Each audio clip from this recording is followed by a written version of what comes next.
Bangkitnya Kuntilanak. Chapter 5. Teror di Rumah Tua. Ditulis oleh Deva Sastravan dan dibacakan oleh Deva Sastravan.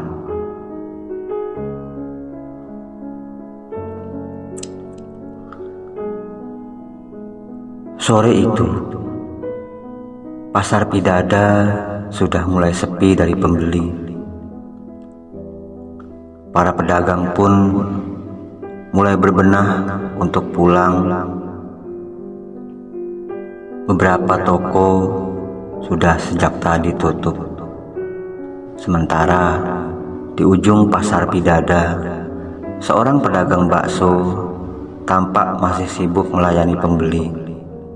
Hampir setiap hari, baksonya selalu ramai.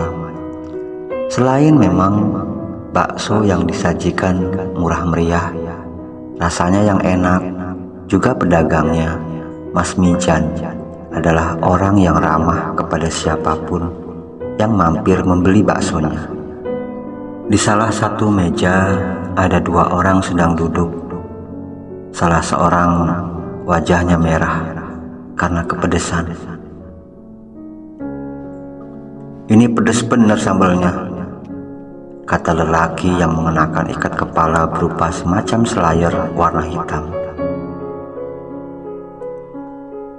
"Sama kok mas, saya membuatnya seperti hari-hari kemarin, gak ada bedanya. Masnya mungkin yang menuangkan sambal terlalu banyak." Yang seorang lagi, tangannya besar dan berotot. Ada seperti tato naga yang melingkar di lengannya. "Bakso saya mana nih? Lama amat buatnya." "Sebentar mas, ini saya sedang buatkan.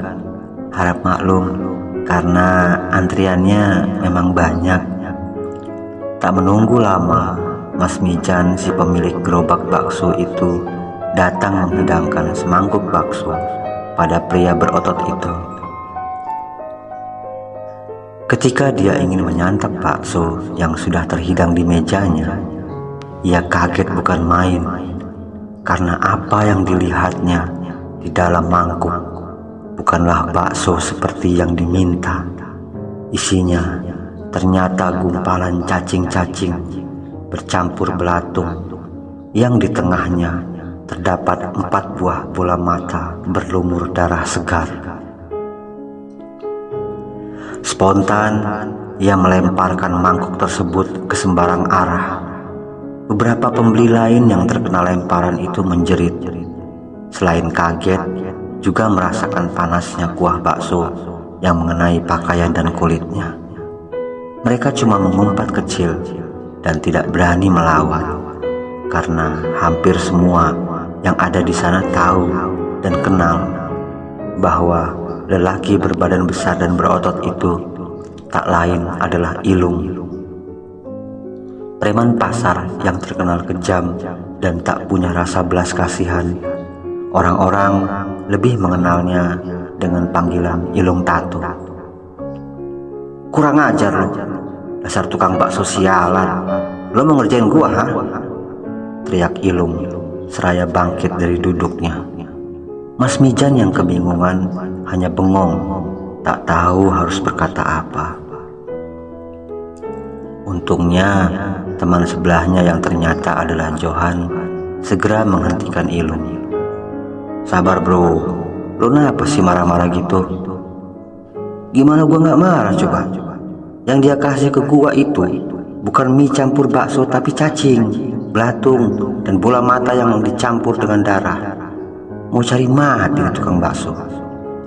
Beberapa pengunjung yang ikutan menyimak ucapan Ilung pun menjadi bingung dibuatnya, karena mereka semua tahu bahwa yang dihidangkan Mas Mijan adalah benar-benar semangkuk bakso dengan mie dan kuah, sama seperti yang disajikan kepada pembeli lainnya. "Mata lo tuh kayaknya yang perlu diperiksa. Coba lo lihat lagi tuh, mangkok bakso yang udah lu lempar bener nggak isinya seperti yang lu bilang? Kali ini justru Ilung yang kebingungan, karena ternyata yang dilihatnya memang bukan cacing, belatung, bola mata maupun darah, tetapi mie, bakso dan kuah yang sama seperti lainnya. Dah yuk, kita cabut aja. Tanpa membayar, mereka berdua segera keluar dari tenda bakso Mas Mijan. Johan menyalakan motornya. Ilung duduk dibonceng dan mereka langsung kabur dari sana. Mas Mijan hanya bisa pasrah menerima perlakuan kasar Ilung.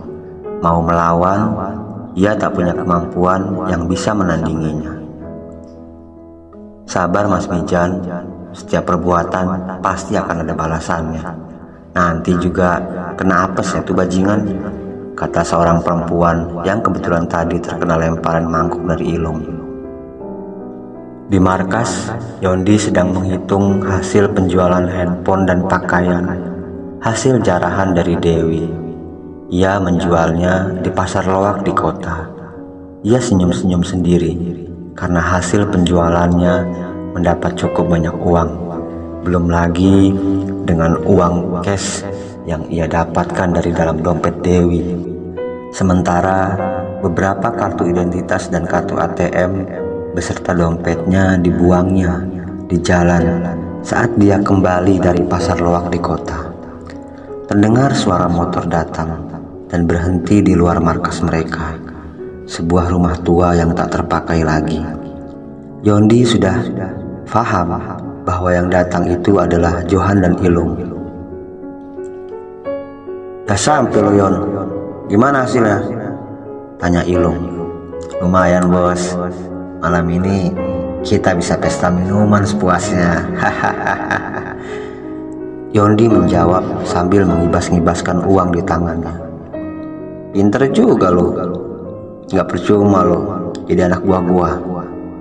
Ilung lantas mengambil uang tersebut dari tangan Yondi. Muka lo kayak habis marah gitu bos, habis ribut sama siapa? Tanya Yondi. Kali ini Johan yang menjawab. Sama si Mijan, tukang bakso di ujung pasar Pidada. Ada-ada aja tuh si Ilung. Kok bisa? Yondi mengambil kursi dan duduk berhadapan dengan Johan. Diambilnya sekaleng bir di meja, membuka dan meneguknya. Tadi dia habis ngelempar mangkok bakso yang baru dikasih sama si Mijan. Katanya yang dia lihat bukan mie, bakso dan kuahnya, tapi cacing, belatung, bola mata, serta darah segar. Masuk? Maksudnya? Yondi masih belum yakin yang dibicarakan temannya. Kok tanya maksudnya? Ya itu tadi, apa yang ada di mangkuk bukan seperti apa yang dilihat Ilung. Jadi isinya beneran bakso? Ya beneran lah, makanya gue langsung ajak dia cabut aja ke sini. Gue sih ngerasa ada yang gak beres. Yondi tampak berpikir keras, sementara Johan hanya duduk santai sambil menikmati sekaleng bir dengan sebatang rokok mil di tangannya. Ilung seakan tak peduli pada obrolan dua anak buahnya. Ia hanya fokus pada banyaknya uang yang kini tengah ia hitung di tangannya. Asu, nginum setekuk wis keblet nguyuh ngene. Aku nang mburi sik.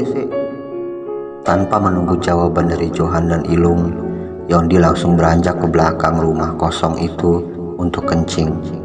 Tak lama, ia sudah keluar lagi. Gue keluar bentar ya, rokok. Yondi keluar. Johan hanya mengangguk dan kembali meneguk kaleng minumannya. Tiba-tiba, dari arah belakang, terdengar teriakan Yondi. Woi, bagi rokok dong. Kayaknya gue mau sekalian boker nih. Uang di tangan Ilung terlepas, sementara Johan langsung tersedak minuman. Mereka sangat kaget, bukan karena suara teriakan Yondi, tetapi karena mereka lihat sendiri Tadi Yondi pamitan keluar mau beli rokok. Mereka berdua saling berpandangan. Kalau ternyata yang teriak di belakang itu adalah Yondi, lantas tadi yang pamitan beli rokok siapa? Ilung memberi kode kepada Johan untuk memberikan rokok yang diminta. Dengan perasaan yang mulai tidak enak, ia mengambil sebatang rokok dari kotak rokok milnya, lalu berjalan ke belakang. Sesampainya di pintu WC, ia tertegun. Lo, beneran Yondi kan? Dah cepetan, mana rokoknya? Sesosok tangan keluar dari dalam pintu. Memang itu tangan Yondi. Johan memberikan korek dan rokok pada Yondi. Tangan itu menghilang masuk. Johan berbalik untuk kembali ke ruang depan. Ketika tiba-tiba terdengar teriakan Ilung. Asu kue demit yo. Johan tidak melangkah ketika tiba-tiba dari arah pintu ruang tengah nongol wajah Yondi. Ada apa sih? Kok Ilung melihat gua sudah kayak melihat setan aja? Kali ini ganti Johan yang teriak melihat Yondi. Lantas ia berbalik memandang WC. Ia berjalan pelan mendekati pintu WC. Dari dalam terdengar seperti suara air yang diciduk dengan gayung. Yondi, panggil Johan. Yondi yang masih berdiri di depan pintu teriak, "Woi, gue di sini." Karena tak ada jawaban, sambil menahan takut yang sudah mulai menguasai dirinya, Johan lantas mendobrak pintu WC. Tidak ada siapa-siapa di dalam. Suasana menjadi hening sampai lamat-lamat terdengar suara azan maghrib, suara azan dari musola Nurul Falah. Johan terjatuh dan terduduk lemas. Nafasnya memburu dan wajahnya sudah sepucat kapas. Kini ia sadar bahwa dirinya dan Ilung baru saja dikerjai sosok hantu.